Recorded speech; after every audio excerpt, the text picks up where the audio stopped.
Pemirsa, tak kuat nanjak di tebing Dayat Kelurahan Betung. Sebuah truk mundur kemudian terperosok. Tidak ada korban jiwa juru kejadian ini, namun jalan jadi macet panjang sampai 4 km.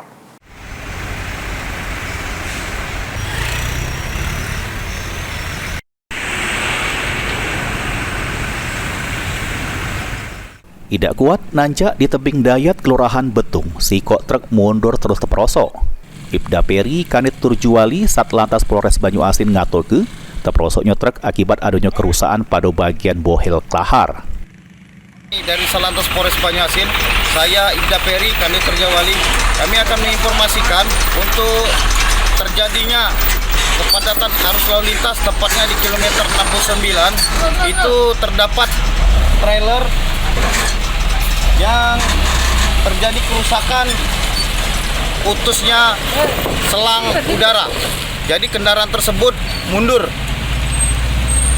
Maka dari itu kendaraan tersebut tersiring.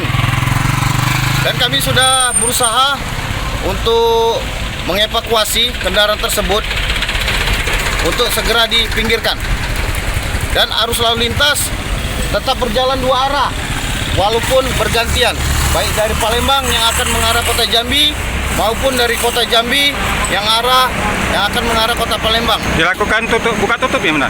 Betul. Jadi untuk kendaraan kami lakukan sistem buka tutup agar tidak terjadi kepadatan arus. Sampai saat ini untuk arus lalu lintas tetap berjalan. Tidak ada korban jiwa juru kejadian ini, cuma ngebuat kemacetan panjang sepanjang 4 km sehingga petugas Satlantas Polres Banyuasin melakukan buka tutup arus lalu lintas. Ridho Ilahi, PAL TV.